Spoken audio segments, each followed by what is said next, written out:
Hello, everyone. Welcome back to the Star Stuff Podcast, where we talk all things Star Wars. My name is Colin, I'm Ray. and we're here to talk about Star Wars. No. Yes. uh, besides the new Ahsoka episode, Part 7, fantastic episode, by the way. Yes. The only other real big news happening is that the writer's strike is pretty much done. Question mark. The strike is over. Okay. The union has ended the strike. However, a deal has not been voted on. Okay. So after about 140 some days, the strike has come to an end. And SAG, the other group on strike, the actors, has announced that a bargaining meeting will take place on October 2. Okay. So they will hopefully, with the writer's strike, coming to some sort of agreement that still has to be voted on. That'll help give the actors leverage because they won on quite a lot of things that they were asking for. So the writers still have to vote to ratify the contract, which will take place early next month. But the union is allowing them to work in the meantime. It's a 3-year agreement, which includes significant wins for the main things the writers had fought for: compensation, length of employment, size of staffs, and control of artificial intelligence, which that one is also a big one for the actors as well. Yes. According to a WGA statement, writers earned increased pay, health and pension contributions with the contract. I can speak. With the contract extension, as well as new foreign streaming residuals and viewership-based streaming bonuses. Wow. So essentially, studios were keeping quiet about how well streaming was doing. Yeah. So I read somewhere, I didn't have time to verify it, but I read somewhere that one of the people who worked on Supernatural, which has been for years a top trending show on Netflix, one of the people who worked on it hasn't made a dime off of it because there's no payment for streaming. Yeah. So now that streaming numbers will come out, they can be fairly compensated for how well a show does. So I'm excited about that. Right. And y'all are wondering why we're talking about this, because the other question is, what does this mean for Star Wars? Because this fall we were supposed to get Skeleton Crew, and then shortly after Acolyte, Andor season 2, Tales of the Jedi season 2, and then the Bad Batch season 3. But most of that stuff has kind of been on hiatus just because of all the strikes happening. So with that being said, how far away do you think that the actors strike is? And do you think it will end soon? I think when they have the discussion early next month, which is technically next week. Right? That's next week. Yeah. So that's coming up soon. I'm hoping that with the writers' strike agreement that, like I said, it'll give a boost to the actors and that it'll help them reach a settlement. I have a theory that the studios were just like holding out to try and wait them out for waiting for them to cave. Yeah. Because it's kind of a who's going to cave first scenario. And when Drew Barrymore announced she was going to start her show up again, and the entire internet just like pounced on that and just like ripped her apart, and she decided against it. I think it showed the studios how much support the strikes have, and they kind of realized that they don't have as much power as they initially thought. Yeah. So they were more willing to compromise. I don't know if we have to have something similar happen for the actors for a settlement to come up with that, but I'm hoping that the wins for the writers will parallel the wins for the actors. Yeah, absolutely. Because we can't really go forward with not just Star Wars, but with any show until all the strikes are over. So yeah, I think your animated shows have a better chance because I don't believe voice actors are affected by the strike. However, if any actors are in SAG, being on-screen actors, they would be affected. So I'm not quite sure where that line is drawn. It's all a little fuzzy. Yeah. Yep. So we'll have to wait and see what happens, but hopefully they come to a settlement so we can get more projects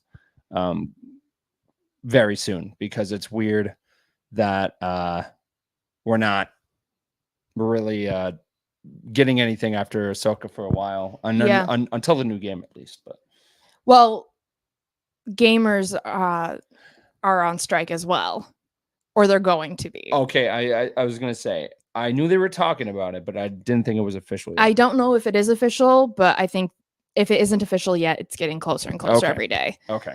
But yeah, I mean, now that writing can start up again, it's going to.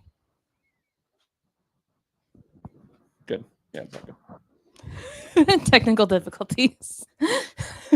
It's fine. It's fine. We're all good. We're all good. Maybe. Here we go. Maybe.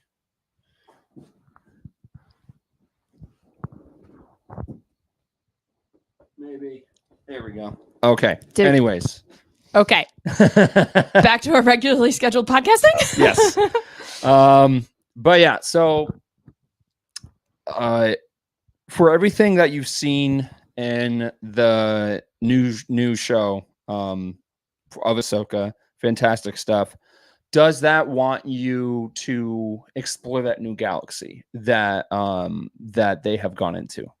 I'm always down to explore new galaxies in Star Wars. Yes. I think one thing that intrigued me a lot, especially in this last episode that I noticed, were all of the troopers being held together by that red fabric that matches the witches. Yes. And I'm like, I want backstory into that. Yeah. I want more of an explanation as to what exactly is going on there. Yeah, because the end of Star Wars Rebels is about a couple of years before the events of A New Hope, and then this is taking place a couple of years after Return of the Jedi. So you're probably sitting around 10 to 15 years after the events of Star Wars Rebels.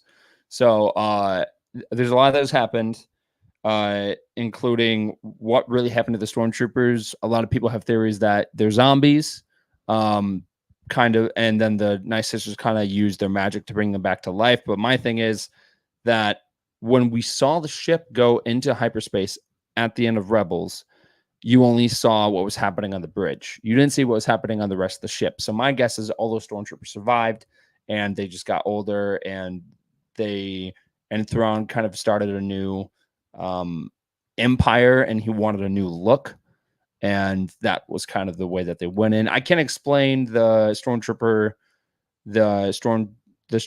look for Enoch, which looks amazing, by the way. That's the one with the gold face, right? Yeah. Am I the only one upset by that? Why? It's so upsetting. I don't know why. I think because it's a stormtrooper, but it's got such a human face. Yeah. It's like bordering on Uncanny Valley. Well, the thing about the stormtrooper that was always, kind of terrifying to people when they first watched it was they kind of look like skeletons. Yeah. And you had it definitely had like the eyes, and then you had that mouth, but it wasn't a frown, it wasn't like a sad face, it was just kind of there. Mm-hmm. And I think with them adding more character to the costume itself, I think it makes the stormtroopers even more intimidating, in my opinion. And I think giving Enoch that Roman Empire type face, which the internet's obsessing with with Roman Empire right now, which I think is What funny. is the Roman Empire of Star Wars? The Empire. So do you think that people just sit around thinking about the Empire all the time? I mean, I do. That's why I have a stormtrooper costume. My Roman Empire is the Handmaidens of Naboo. So okay. That's my equivalent. Yeah. Yeah, no, oh man. And then something else that came out of this this show is that there's the potential of a live action Star Wars: The Clone Wars show.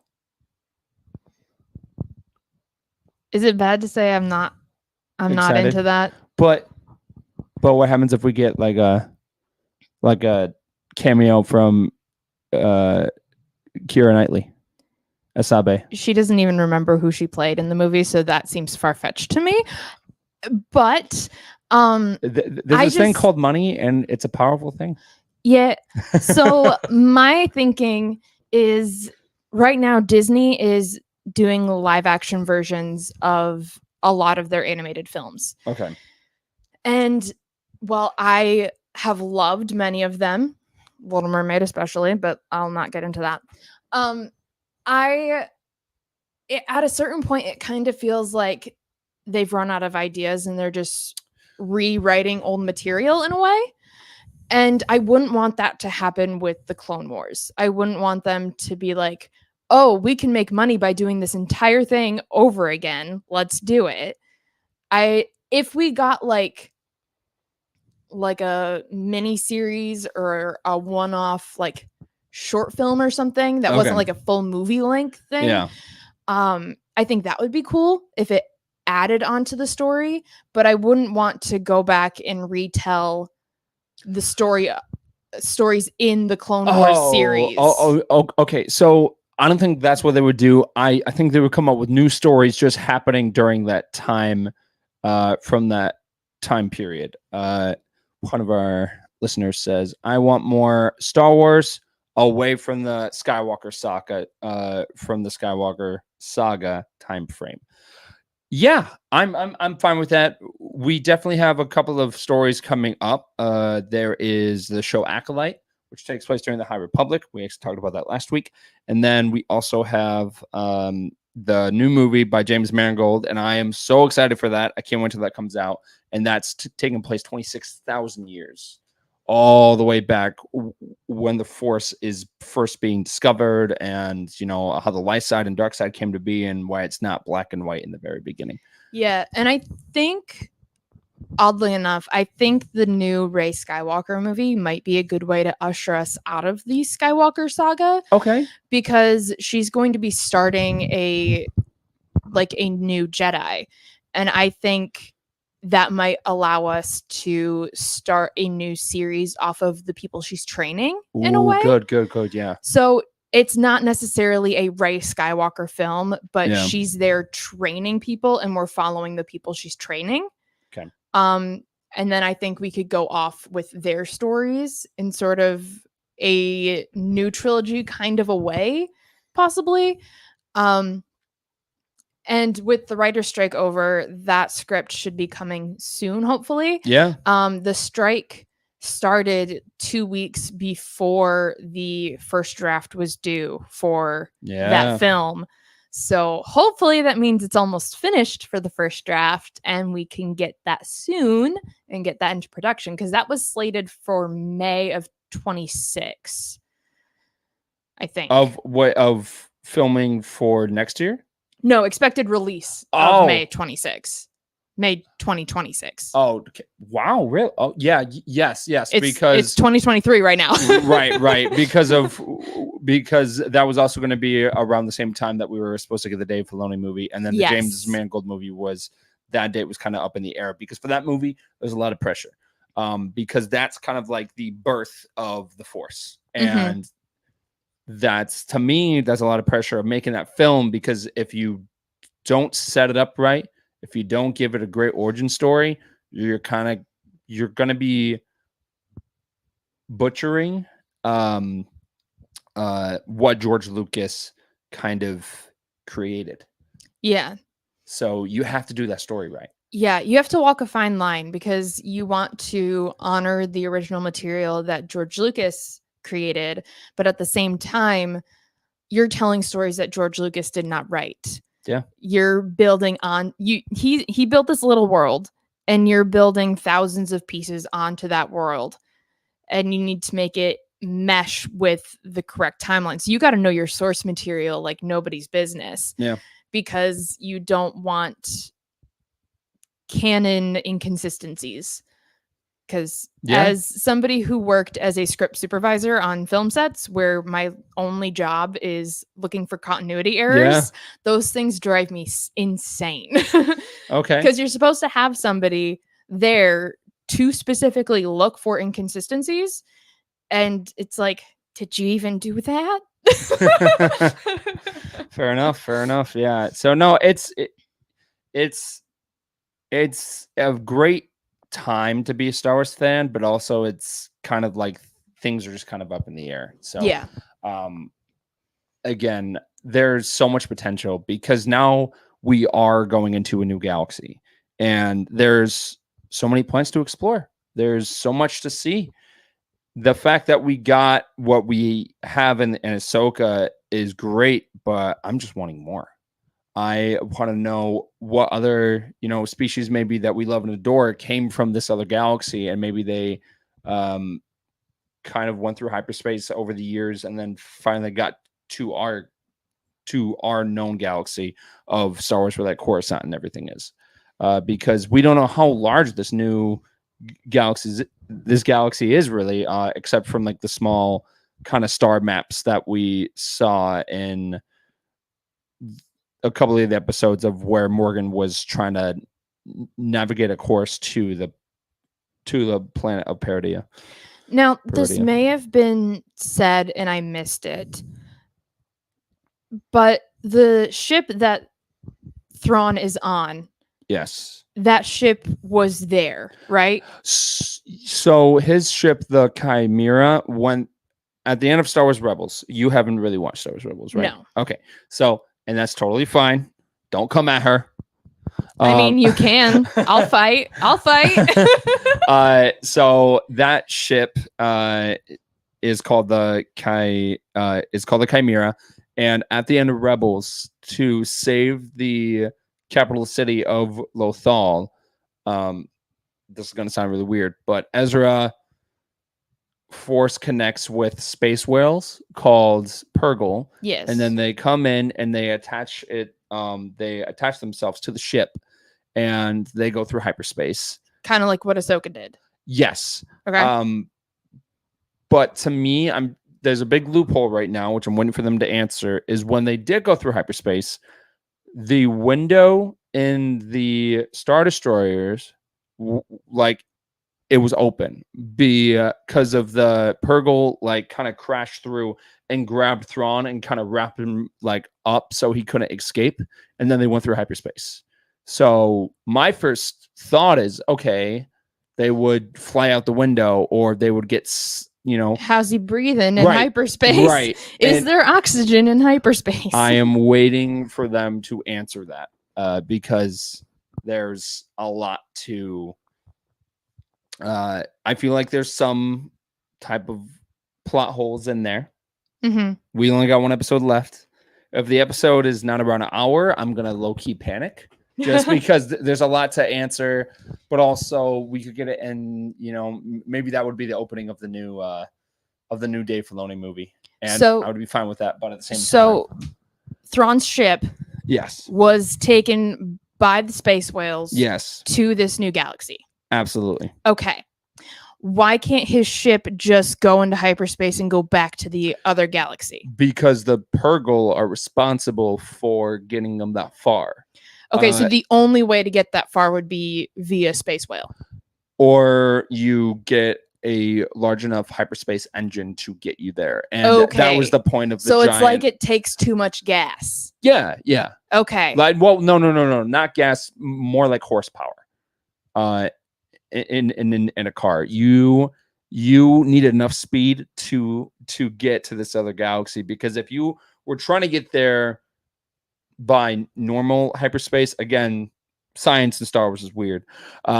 It sounds like it would take you maybe hundreds of years to get to this other galaxy, but because if you have enough speed or enough power in a hyperdrive to get you there, that's how you get to the other galaxy. Okay, if so that it's makes sense. more a matter of it's going to take too long to get there that you'll die, so you need to go really, really, really fast. Yes. And you can't that ship doesn't go really, really fast. It's kind of like us traveling to other planets in real life. Okay. So for Mars, again, I'm not part of the astronomy team or anything like that, so I don't know that much about space. Astronomy team. I don't know. NASA? NASA, sure. But correct me if I'm wrong, but even getting to the moon takes a while. Yeah. So imagine trying to get to Mars, which they've sent drones and Or like get to Pluto. Yeah. Well, yeah. I mean, it's not a planet anymore. Pluto is a planet. Okay. Okay. I believe in Pluto, and Okay. Pluto believes in me. Oh, wow. Wow, that is a statement right there. But yeah, so basically it would take you a very long time to get there if you didn't have a large enough hyperdrive. Okay. It's different for Purgle because it kind of sounds like people got the idea to space travel and do hyperspace because of the Purgle. So then the next question, Ahsoka's ship is not going to be able to make it back. You're absolutely right. Yeah. So they just got to bank on some space whales swimming by. That, or they have to try and catch up to Thrawn before he leaves.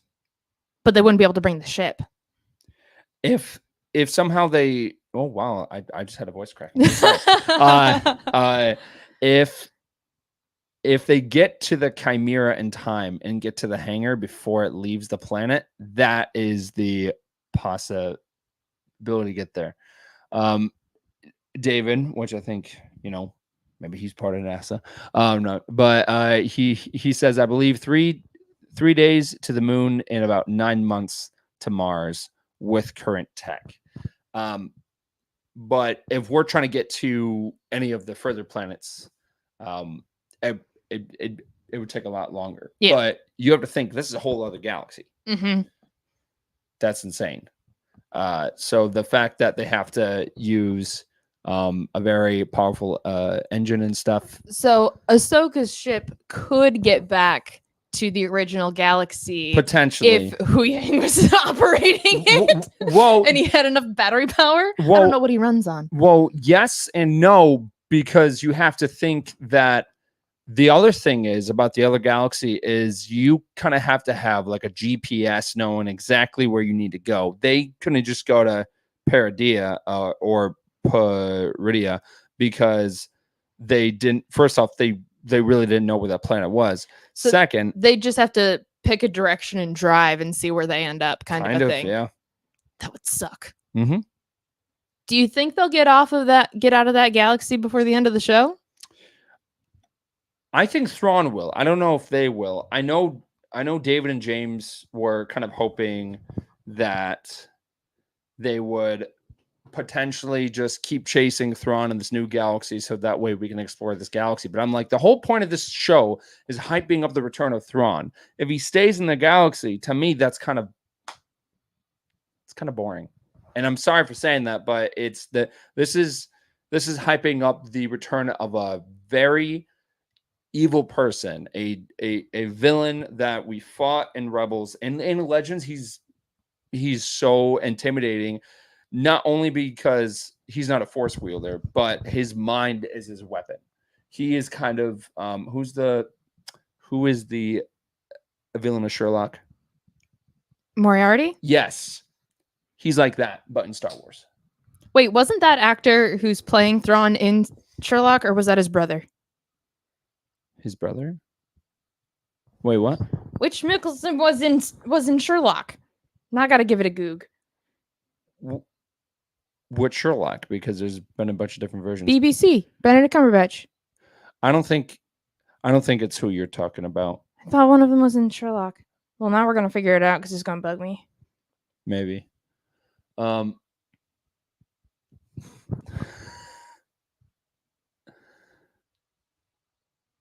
okay. All right, cool. So So the Thrawn actor is playing Yeah, Lars. Moriarty. Okay. He plays. Oh, well, that did not. I clicked on it and it did not show me the answer. It's Charles, I think Augustus. Right. It's August is all that it's showing me. Okay, interesting. So Lars was in Sherlock. Yeah. Anyway, that was the complete tangent that was pointless. Well, anyway, he's like Moriarty. Yes. and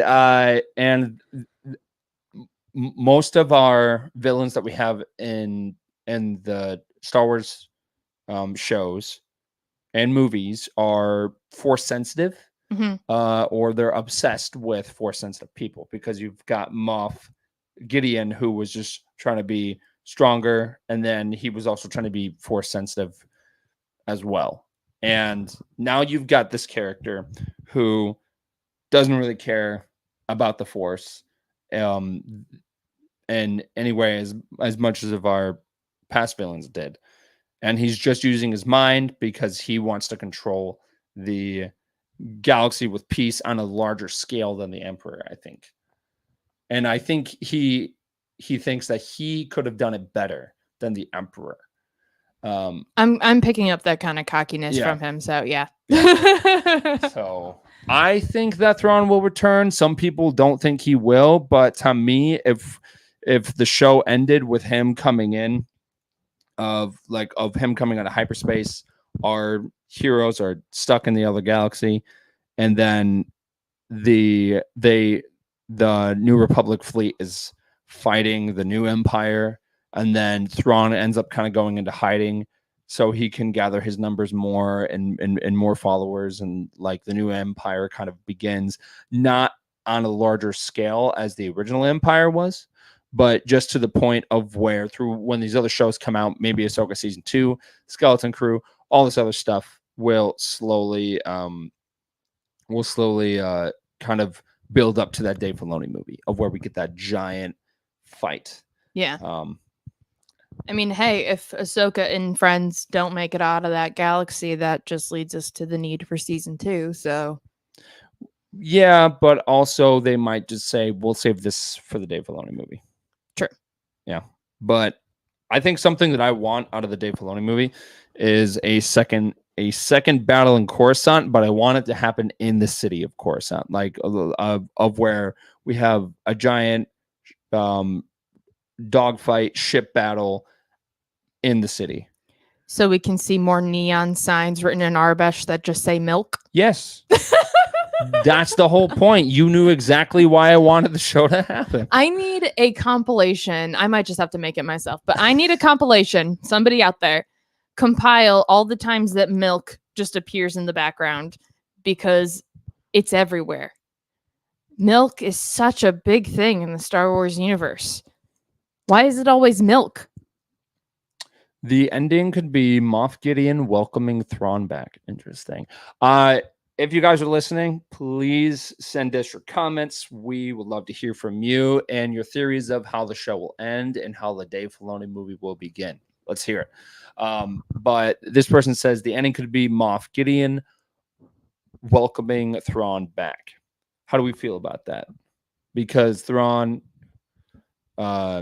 essentially, we thought Thrawn is dead. A lot of people think that that version of not Thrawn, that version of Moff Gideon that died in season 3 of Mando was a clone because he didn't have a mustache. Wow. That's what people are going off of. I think it would be a really good opportunity for a mic drop moment where you just have everything like wrap up nice, where like you think it's gonna be fine and it just kind of cuts to black and there's like a 2-second pause and then it comes back and you just see boots clicking and then it pans up and it's Moff Gideon and he just says welcome back and the camera turns around and it's Thrawn and then cue credits and that's it. I mean, hey, there's always that there's always that possibility. Brendan Bellman says, do you think Luke will find a way to come help if they get stuck in the other galaxy? I think that would be great. I think having a moment of where they're there, and then Luke Skywalker shows up on the Millennium Falcon, and then he like walks off, and we maybe get Han, Chewie, and Lando, and then Luke, and then we like want to see Leia at that point, just because she's so involved in the New Republic right now. But Han and Chewie and them are kind of going off and doing their own thing at this point. So seeing them come in, or maybe it would just be Luke and Lando, because there's a couple of stories right now where Lando and Luke are trying to find Exegol and, Yeah. kind of go and do their own thing. So I could also see that happening. And we know that Billy D. Williams would, he does anything with Lando any chance he gets. So I would say that would be amazing to have him come back. Of course, they would do the deep fake stuff with AI and all, but it would still be very cool to see.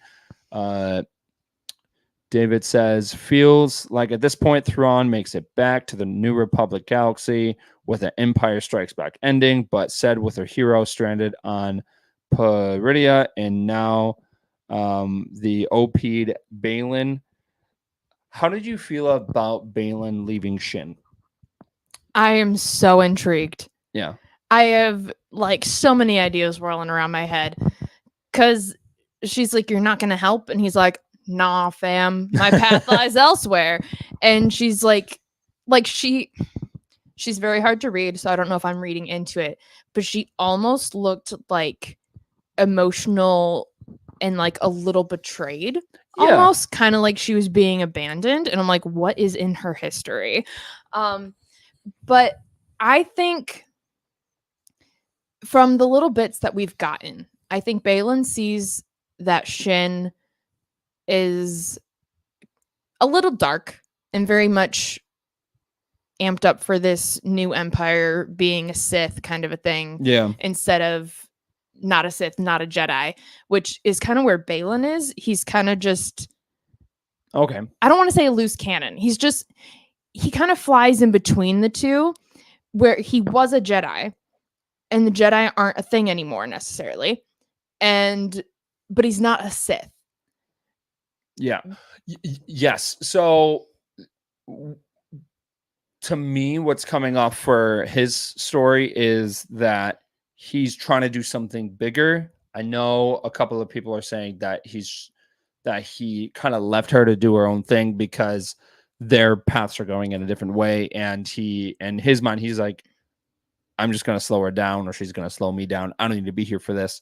And then the two big theories right now, and the big one for me is, which I'll leave with this one, is that he wants to end the cycle. He wants to end the cycle of power. Yes. So my guess is he will go and try and kill Thrawn.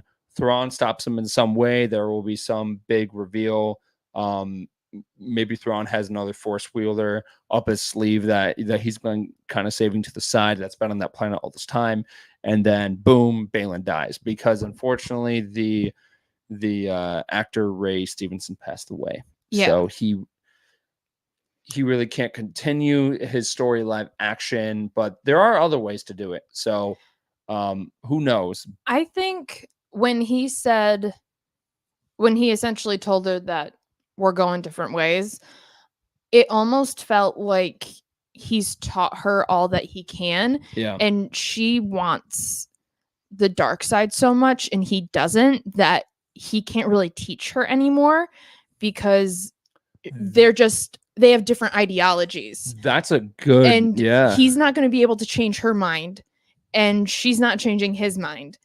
So that they kind of reach a point where he's like, this is all I can do for you. Go join the Empire and have a grand old time. I'm going to go do my own thing. I'm not joining this Empire, but I'm not joining the rebellion. I just, you go live your dream, kind of a thing. And yeah, I'm not quite sure what's going to become of Shin, because when she kind of got cornered by Ahsoka and company, Ahsoka and company. I'm gonna come up with different names every single time.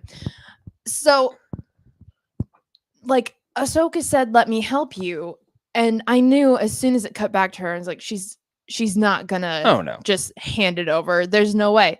I was like, I feel like she'd rather die than go over to the other side. At least at this point. Who's to say what character development will do?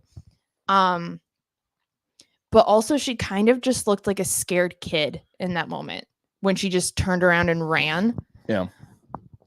And so, yeah, it's a little bit of a mystery as to what she's going to do, if she's going to go to the comfort of like the dark side, or if she's going to find Balin again and like try and stick with him, or what. She's so conflicted. Yeah. And I think I said this yesterday, but her path is very similar to Kylo Ren's. And I think that she wants to join the dark side because she thinks she has to. And that's very similar what happened to Kylo, because he's like, ooh, Darth Vader was my grandfather, and that path is in front of me, and I think I should follow down that path because that's part of my heritage. It also feels a little power hungry in a way, Yes. because when she was first fighting with Sabine and Sabine tried to use the Force and she couldn't, Shin just says, "You have no power," like very intimidatingly. Yeah. And so it seems like she relies completely on her connection with the Force and ability to use it, that gives her sense of identity. So I don't know, because being with Ahsoka and co, I think she realized that the Force can't get her out of this one, and so she felt kind of powerless and she ran. So yeah, I don't know what she'll do. I want more of her though. Yeah, and someone else says, "Do we think that Shin will turn good and become Ahsoka's apprentice?" No. I'm thinking the same thing as well. And something else that I think is maybe a hot take is I don't really want, and again, I have nothing against Sabine, nothing at all, but I really don't want Sabine to be a Jedi, because her whole story in Rebels is her kind of accepting her heritage of being a Mandalorian and her kind of being afraid of, I mean, yes, she wears the armor. She, she she has family that are Mandalorians, but I think she was kind of afraid of kind of going back to that. And the whole point of her story in there was kind of accepting who she was and accepting her past and moving forward. Now you go into into this show, and she kind of has hung up the armor and all that stuff, and now she's using a lightsaber. But because she has that as her main focus, she's not as great as of a Mandalorian as she used to be, in my opinion. You actually see her taking shots at stormtroopers, and she's missing most of them. And that really shows you that she has been distracted with trying to be something that she's not. And I think the end of the show, I think she should realize of being like, I'm not ready to be a Jedi, or my path is with my people. And maybe when she gets back to the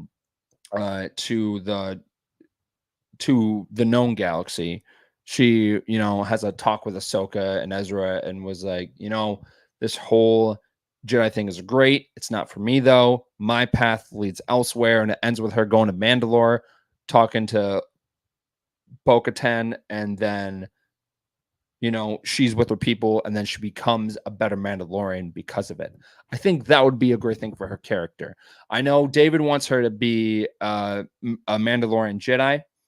I'm fine with that too, but I think that her whole story in Rebels was her going back to her to her being a full-out Mandalorian. Yeah, I don't think Shin will turn good because it feels kind of cheesy. Like everybody has to be turned to the good side. Yeah. And I'm like, nah, some people float in between. Some people are just dark. Some people are on the dark side and they're not all dark. It's just there's all these different varieties, and I feel like she doesn't have to turn to the light side. Yeah. I feel she might be like our first on-screen gray Jedi. Yeah, but Pablo Hidalgo made it very clear that the Gray Jedi is not canon. Well, maybe not like a canonically gray Jedi, but like everything that like they're not going to label it that way, but she kind of has that mentality. Yeah, I mean, that's technically what kind of like a Shin and Deadpool. Balin- yeah. Oh, well. How he's not a good guy or a bad guy, he just is. He's an anti-hero. Yeah. Yeah. So I'm fine with that. I don't mind it, but they have to come up with a new name, or they have to. I don't think she would take the name Gray Jedi. I don't think she would take anything with Jedi in the title. Yeah. But I feel like she could easily become what a Gray Jedi is, okay. But not taking a name with it or giving it a name or even a category. I mean, they kind of did that with Ahsoka, just because after Order 66, Ahsoka dropped her blue lightsabers and she kind of walked away, and then she dealt with that Sith Inquisitor, took his kyber crystals, and she purified them, but they turned white, and that was because she's not a Jedi anymore. She saw the conflict and the problems that was happening in the Jedi Order, because at that point of the Clone Wars and everything, especially in the prequels, you see that the Jedi are corrupt by the Senate and everything happening going on, and they're not really peacekeepers anymore. They're really like the attack dogs of the Senate, and they'll do anything just to kind of keep the peace, and it's more political. But honestly, I think that if they do something like that going forward, they do need to come up with a new name for it, because I think having the word Gray Jedi, having the word Jedi in something that you're not, doesn't make sense to me. So I'm 100% with you on that. So if you guys think of a name for that, put that in the comments, because I can't really think of. I'm trying to think of like one of those like celebrity couple names of how you could combine Jedi and Sith. Someone says a gray Sith. No, because they're also not a Sith either. The whole point of a gray Jedi was that it's in the middle, because they follow some of the beliefs of the Sith and follow some of the beliefs of the Jedi. Yeah. But they're not following specifically the Jedi and specifically the Sith. Which in a way, to me, Anakin was, quotations, a great Jedi, just because of he definitely did not follow most of the Jedi protocol, and he definitely did do some war crimes during the Clone Wars. Are you laughing, B? I just had a really funny idea. Okay. Now she's serious. Ahsoka and company are everything, and she's just Shin. I don't get it. Barbie movie. I haven't seen it yet. Oh my gosh! And I know. Anyway, so Ahsoka is everything, and she's just Shin. She just is. She's just Shin. She just is. Could anyone walking away from their true purpose actually be able to purify a kyber crystal, or would it only reflect an image or color of their turn? That's a good question. And yeah, Andrew, you were on the other day and you actually had some great comments. That's a good one. Okay, well then that makes me wonder, do different colors have different meanings? Yes. I don't know them on the top of my head, but Because like there's blue and green, So and then there's yellow and purple. green is more for the is where you're more force strong. So you're more powerful in the force than you are a lightsaber wielder. So then would blue be your more? Well, then what the heck is Luke? Oh wait, no. green. He was using his dad's Yeah, lightsaber. it but took me 2 seconds to Right. realize that. right. So and the people who use the green lightsaber rely on the force more than their actual lightsaber. So they're more on the defense than the offense. The people with the blue lightsabers are more on the offense, and Which explains Anakin. and Obi-Wan and Obi-Wan is green, isn't he? No. Dude, I'm having a brain fart, so Wow. Okay. Wow. I don't know my colors. Okay. I can't believe you said that. Look, it's been a while. Okay. It's been a while. Obi-Wan and Anakin have blue lightsabers. I haven't seen Don't say it, please. Don't. I haven't seen anything with Obi-Wan since the show in spring of 22. And what lightsaber did he have? I don't recall. You were there with the actors in the room. I was sitting next to you. We saw him turn on his lightsaber. And I was obsessing that George Wickham was in the audience. I don't even know who that is. One of the guys, the Inquisitor in Obi-Wan Kenobi, played George Wickham in the 2005 Pride and Prejudice. Yeah. My Roman Empire. There you go. Look, I have a lot on my plate. Okay. My plate is full and I'm spinning 3 in the air. It's Thanksgiving dinner and I've got all the food on my plates.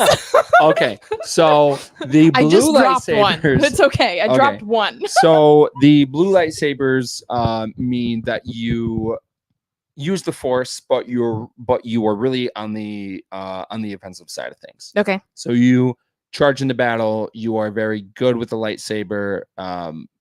But then that kind of contradicts some different Jedi because you've got Kit Fisto, who was also one of the best lightsaber duelists in the Jedi Order, but he had a green lightsaber. But he was more force wielding of it. Would you say that Obi-Wan just charges into things, though? I feel like he's more of a thinker. Did you watch the Clone Wars? I mean, he's not always smart. Yeah. Look, but Padme, Anakin, and Obi-Wan all share one brain cell, and they have to fight over it. So 50% of the time, Padme has it. 50% of the time, Obi-Wan has it. And 0% of the time, Anakin has it. Of what you're saying is true from a certain point of view. But it's canon. So for Obi-Wan, he definitely did charge in the battle sometimes because there's the whole malevolence arc of where he goes in and then he does something that Anakin probably would have done.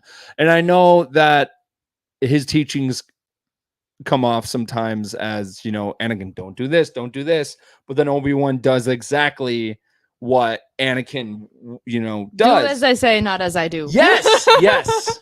That is an actual line from the show. So it's his teaching style is very funny. But Andrew says that the Jedi Guardian is blue, the Jedi Counselor is green, Jedi Sentinel is yellow, and those are the classes from Knights of the Old Republic. But you do have the Jedi Temple Guards that traditionally have yellow lightsabers. Mm-hmm. And the Grand Inquisitor actually was a Jedi Temple Guard. Yeah. George Wickham is a Temple Guard. Sure. Was. Sure. All of my fandoms are bleeding together at this point. But yeah, no. Oh man. So the whole Grey Jedi thing, I don't know. I don't think I'm a big fan of that name. No, it needs a new name. I'll make a poll on Instagram and see if we can get some like potential names for. Or just make it open-ended. People Okay. submit their different answers, because if it's a poll, then we have to come up with Oh well, ideas. no. I'm sorry, not a poll, a questionnaire where people send their answers in, and then the next time we record is, this is what we think a great Jedi should actually be called if they end up being a great Jedi, because to me, technically, they are a great Jedi, but they're not saying it. Yes, exactly. Yeah. I also saw a theory that I didn't really think too hard about, but it would be neat. That Shin is Phasma.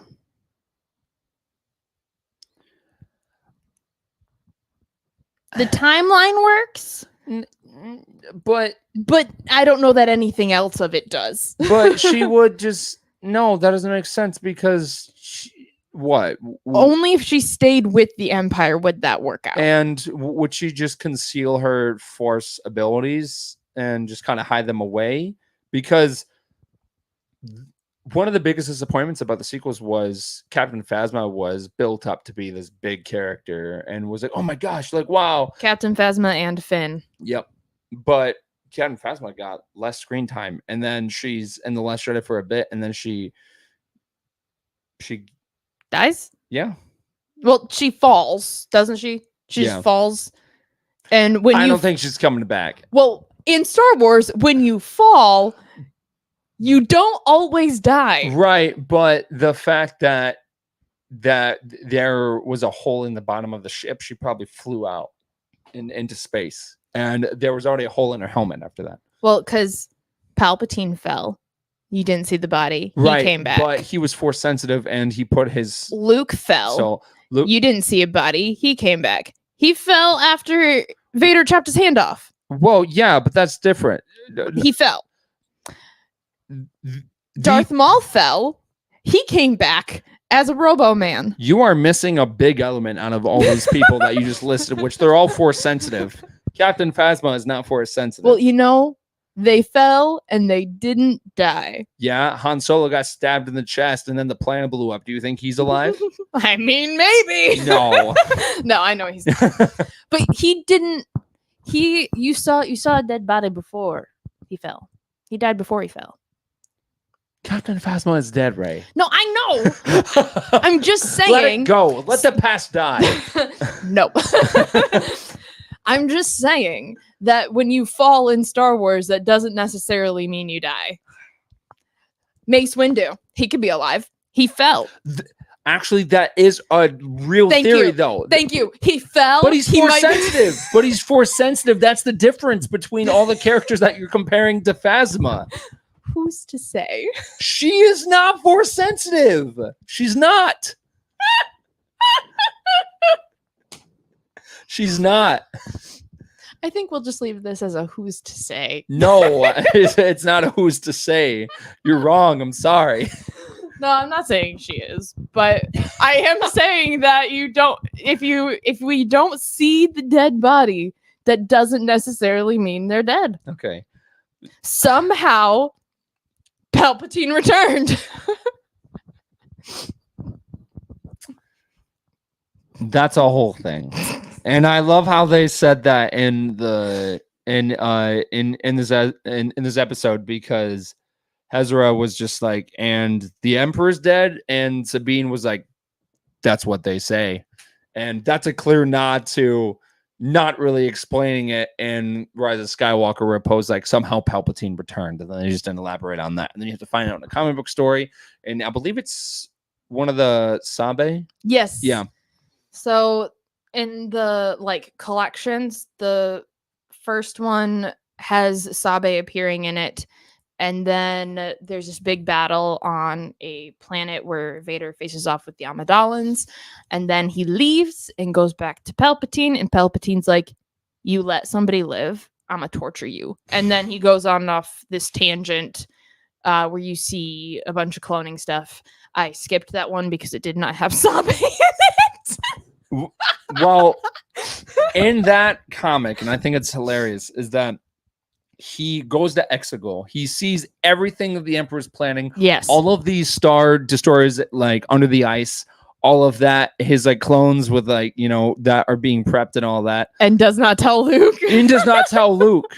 So they just created a bigger plot hole of being like at the end of Return of the Jedi, and also all the times that Anakin probably was a Force ghost and talked to Luke over the years, was just like, here's my thing, is that you have that sad ending for Return of the Jedi of where Vader's just like, tell your sister you were right about me.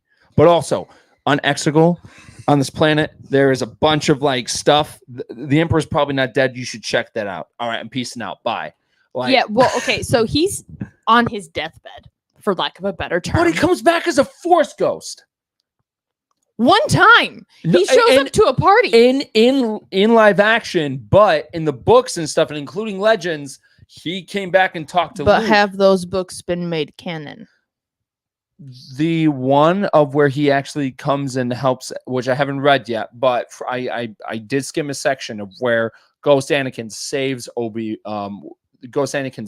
Luke, because it's when Luke and Lando are going on their own adventure, and you kind of hear about it. Oh, yes. Yeah. The one where they're trying to find Ochi, right? Yes. With Rey's parents? Yes. My friend just gave me that book, and that's next on my to-read list. Yeah. So that could have been explained. I'm just saying they just created more of a plot hole, but it's fine. I don't want to get into it.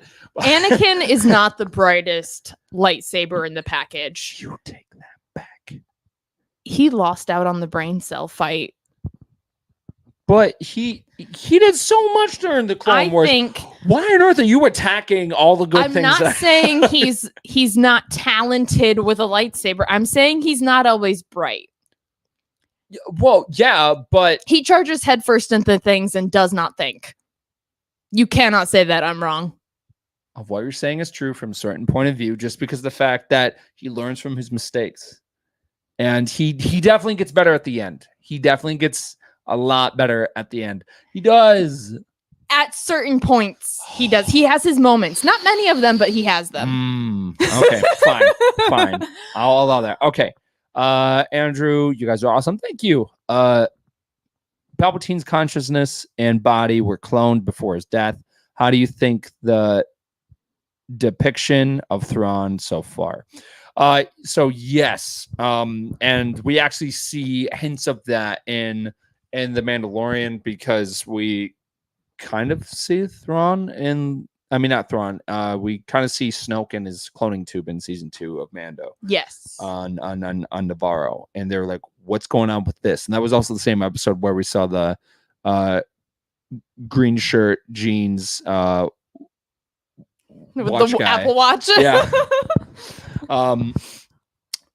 I love the live action depiction of Thrawn. I think they're doing great with it. I love how they brought Lars back from. Again, I would watch Rebels. I would like to. Yeah, because of season 3 is when Thrawn comes in, and it's fantastic. My only complaint about Thrawn in Ahsoka is that I wish there was a little more shading on the face paint. Okay. At some moments, it almost looks like they didn't do any makeup on him and just digitally made him blue. Oh, interesting. I feel like it just looks kind of flat sometimes. Okay. I feel like there could have been more dimension. I'm not a makeup artist by any means. Okay. But that just kind of pulls me out sometimes. His eyes are also just really weird, but that's a different matter entirely. Yeah. No, but speaking of weird eyes, what is up with Ezra? Why are his eyes so bright blue, like he's being controlled by the Tesseract? Because that's what his eyes look like in the show. But why? Because that's how he was animated. Why are they so blue? It's unnaturally blue. I don't know. Who's to say? Who's to say this is not a crossover and Loki shows up in the last episode? No, I'm just kidding. No, it's not happening. No. I would not complain.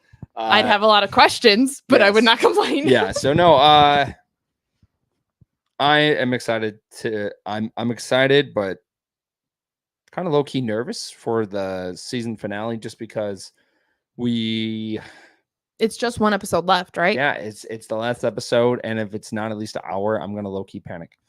Yeah, there's a lot that they got to get through. Oh my gosh, no, absolutely not. Bring on Mephisto, get out of here. That's how Mephisto gets into Marvel canon through Star Wars. Noah Richard says, when are we reading the Star Wars books? Do you generally prefer canon stuff or legends? Ray, what's some books with Sabe in them? You just open a whole can of worms, Noah. Yeah. Okay. I will try to contain myself. When it comes to the books, I prefer canon stuff because unless it's like, okay, when I'm reading something that's an extension of a universe, trying to differentiate what is and isn't canon becomes very tricky. I like when I'm reading it for it to be canon because then it's adding to the story and I don't have to think, okay, wait, did that actually happen or was that just a story that I read? So I like it when like the books that I'm reading are canon. Cuz they just help connect all these different stories and give you more depth into things.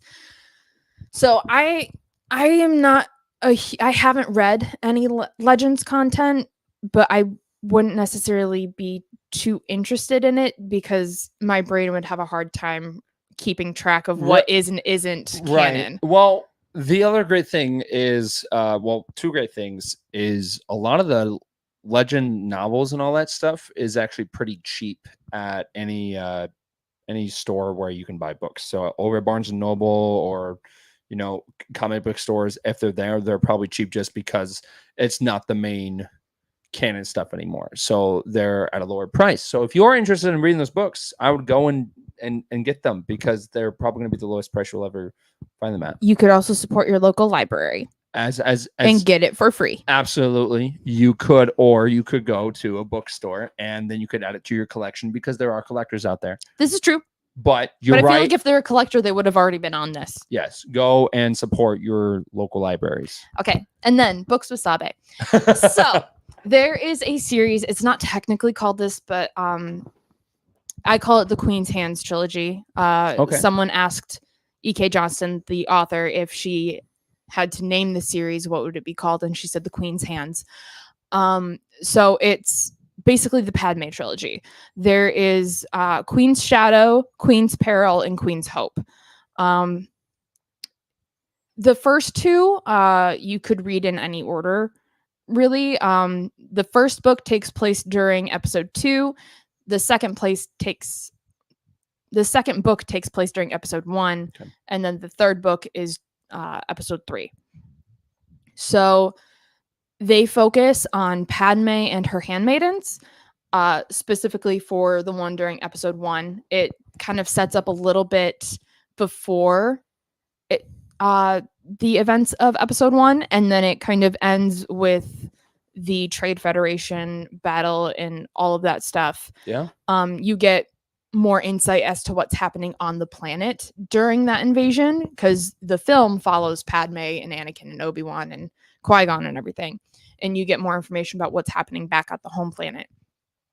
And then the Queen's Shadow book follows Padme when she first becomes a senator, and that's the first book. And so you follow Padme with Dorme, Corday, and Versailles as she becomes a senator. But then it also, all three of the books cut back and forth between Padme and her handmaidens and Sabe. So it's like a dual perspective. Yeah. And at the end of Padme's reign as queen, she sends Sabe off to Tatooine because Padme, after meeting Anakin, had the big goal of wanting to go to Tatooine to free the slaves. She was very upset by the slavery. But then she was asked to become a senator. And she's like, I feel like I should really become a senator, Right. but I can't do both things at the same time. And so Sabe says, if only you could be in two places at once. And so she kind of volunteers, goes under Padme's request to Tatooine with Tonra, one of the Naboo guards, and they go undercover to free slaves on Tatooine. And you get to follow their little like adventures of like doing that and still like swapping places with Padme occasionally. Yeah. In the third book, not really a spoiler, but it's fun having this knowledge and watching Obi-Wan Kenobi. Brea also is the one who figured out the code to like undo the chips in the slaves so they could leave the planet. Oh, okay. Wow. Yeah. So she, while those events are happening, she's freeing slaves. Wow. Oh, because of also during that movie is the events of Jedi Survivor as well. So that's cool that all these things are overlapping. Yeah. If you guys want to learn more about the books, Brooke and Ray are actually, they will be doing a review on the whole trilogy on our Patreon at Star Wars Stuff Podcast 2187 on patreon.com. So if you guys want more of an insight, or you're very interested in those books, or you would like to hear their opinions, go and check out the review coming soon to our Patreon. But all that stuff is very, very fascinating to me, because there's a lot of stories like that overlap with other stories that are happening in live action. Yeah, and there's little like vignettes through the whole trilogy where like you get a little vignette into Shmi Skywalker, and you get a little vignette into Brea, and you get a little vignette into Organa. What's her name? Bail Organa's wife? Yeah. I can't think of her name.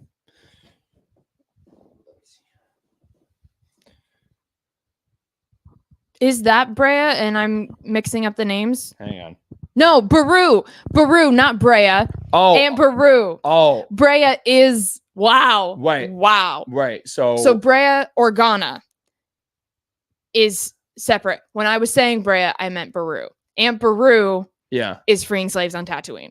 Oh, no way. Yeah, she with the help of Versailles, Padme's handmaiden, who's very techie, cracked the code to deprogram the chips inside the slaves. Huh. Not Brea. Beru. What does Uncle Owen think about that? I don't know that he knows. Interesting. I think she's doing it very secretively. So she had like a secret life. Like, I was, interesting. She's an international super spy. Super spy!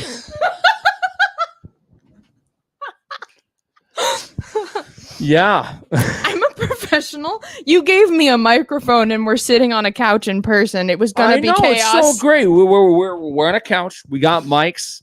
This is great. And we got Tatooine up here. There's more that we're adding to this wall, guys. I'm so excited for this. But yeah, no, it's we love podcasting for all of you. So thank you so much for listening and everything. I think that's it for this week. That's all I've got. Yeah. We got one more question, and I think this is an interesting one for you. So Ray, this is pointing to you. It says, so you wouldn't want to show you wouldn't want to watch the show Visions then, since it's more of a what if versus actual canon. Have you seen Visions? I haven't seen the second one. Is that out? Yes. I haven't seen the second season. Okay. I did watch the first. Honestly, I'm not a huge fan of the anime animation style. That's okay. So I wasn't super into it. The stories were kind of interesting, but I think for me, it's that animation style isn't always very fluid. Okay. It can be a little choppy sometimes. I agree with that. And the thing it's just like a personal preference. I know a ton of people like it. It's just it's a little hard for me to watch. Yeah. I also have a really big problem when the mouth does not match the words. That's not necessarily a problem with Visions because it's made with originally using English, right? Yes. They're animated to speak English. For the yeah. Okay, yeah. I have a hard time with dubbing. Okay, gotcha. When it's out of sync, it really throws my mind for a loop. I think because Visions is so unique with because it's not even all the same style. They're all different variations of anime. I think that makes it different with it being non-canon. It makes it a little more obvious that it's a what if scenario. And it's also being a visual thing. I can disconnect it from Star Wars canon, but when like I'm reading, then I'm just getting factual stuff into my brain. Yeah. And I'm like, what fact is true and what isn't? So that's where I get thrown off. There you go. Yeah, no, I think my big thing about stuff like that is Visions. Honestly, I'm not that big into anime. I love Dragon Ball Z and everything, but I'm not full into anime like some other people are.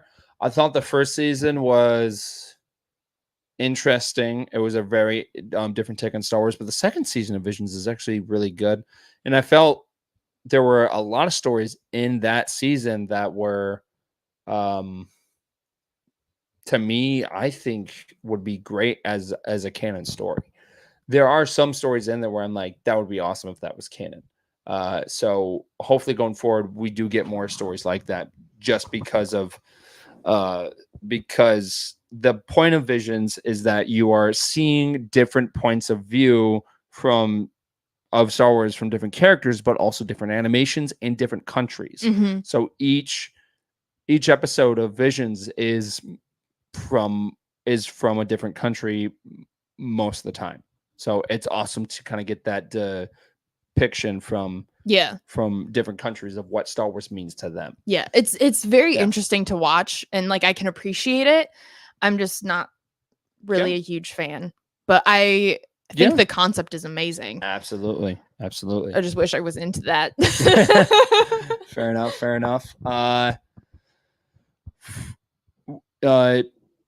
Please go follow us on Instagram at Star Wars Stuff Podcast. Go on X, also, used to be known as Twitter. The app formerly known as Twitter. Yeah, at Stuff Pod. We're also on Threads, Star Wars Stuff Podcast. Josh is posting some great stuff over there. If you're on YouTube, thank you so much for listening to us on here. We love hearing back from you guys. Please go support us on Patreon. Like I said, Star Wars Stuff Podcast at Star Wars Stuff Podcast 2187. We're also on TikTok. We got some videos that are coming your way soon. I don't know when, but they are. And we also got an email at Star Wars Stuff Podcast at gmail.com.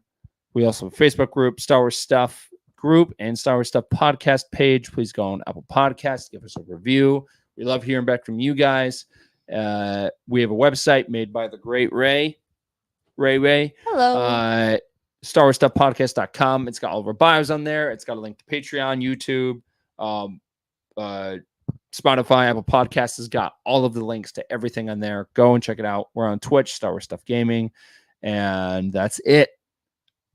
Do you have any wise words for the audience before we kick it?